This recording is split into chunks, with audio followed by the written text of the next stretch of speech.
আওয়ামী লীগ সাধারণ সম্পাদক এবং সড়ক মন্ত্রী ওবায়দুল কাদেরের স্বাস্থ্যের আরও উন্নতি হয়েছে। তাকে সোমবার আইসিইউ থেকে কেবিনে নেওয়া হতে পারে। সকালে এ তথ্য জানান ডক্টর আবু নাসের রিজভী।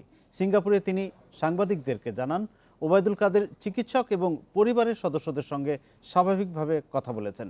সিঙ্গাপুরের মাউন্ট এলিজাবেথ হাসপাতালে চিকিৎসক cardiothoracic surgeon doctor Sebastian Kumar সামিও ওবায়দুল কাদেরের চিকিৎসার সর্বশেষ অগ্রগতি নিয়ে পরিবারের সদস্যদের সাথে কথা বলেছেন। এর আগে শনিবার ওবায়দুল কাদেরের শ্বাসনালীর নল খুলে দেওয়া হয়। চিকিৎসার জন্য বঙ্গবন্ধু শেখ মুজিব মেডিকেলে যেতে অসম্মতি জানিয়েছেন কারাবন্দী বিএনপি চেয়ারপারসন বেগম খালেদা জিয়া। তার পছন্দ ইউনাইটেড হাসপাতাল। আওয়ামী লীগ নেতারা বলছেন বেশি অসুস্থ নন বলেই হাসপাতালে যেতে চান না খালেদা জিয়া। আর বিএনপি মহাসচিবের দাবি, খালেদা জিয়ার শারীরিক অবস্থা দিন দিন অবনতি হচ্ছে। স্বাস্থ্য পরীক্ষার জন্য নাজিমুদ্দিন রোডের পুরনো কারাগার থেকে বঙ্গবন্ধু মেডিকেলে আসছেন খালেদা জিয়া।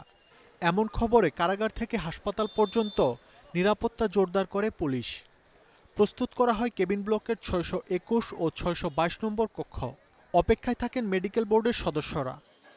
দুপুর 12:30টার দিকে কারা কর্তৃপক্ষ জানায় বিএসএমএমইউতে চিকিৎসা নিতে রাজি নন খালেদা জিয়া। এর পরপরই হাসপাতাল পরিচালক জানান, খালেদা জিয়া চাইলে তারা চিকিৎসা দিতে প্রস্তুত। তবে বিএনপি চেয়ারপারসনের ব্যক্তিগত চিকিৎসক জানান, বঙ্গবন্ধু মেডিকেলের চিকিৎসায় সন্তুষ্ট নন তিনি। উনি আজকে আসবেন না। আমরা এখানে ওনাকে যে কোনো সময় আসতে সম্পূর্ণ প্রস্তুত আছি ওনাকে চিকিৎসা সেবা দেওয়ার জন্য। দুইবার উনি এখানে আসছেন, কিন্তু উনি সঠিক চিকিৎসা পান নাই। ইউনাইটেড হাসপাতালে যারা বিশেষজ্ঞ আছে তাদের দ্বারা চিকিৎসা করাতে উনি চান। আওয়ামী লীগের যুগ্ম সাধারণ সম্পাদক মাহবুবুল আলম হানিফ বলছেন, অসুস্থ হলে অবশ্যই হাসপাতালে যেতেন খালেদা জিয়া। তো উনি হয়তো নিজেকে সুস্থ মনে করছেন বা যে কোনো কারণে হয়তো মনে করছেন যে এই মুহূর্তে তার চিকিৎসার প্রয়োজন নেই, সেখানে অনেক প্রকাশ করতে পারেন। সবচেয়ে ভালো প্রফেসর চিকিৎসকদের দিয়ে ওনাকে চিকিৎসা করানো হচ্ছে। আমার তো মনে করি যে এরপরে আর চিকিৎসার ব্যাপার নিয়ে কারো কোনো অভিযোগ থাকার কথা নয়। এদিকে খালেদা জিয়ার পছন্দের হাসপাতালে চিকিৎসার সুযোগ দিতে সরকারের প্রতি আহ্বান জানান বিএনপি মহাসচিব।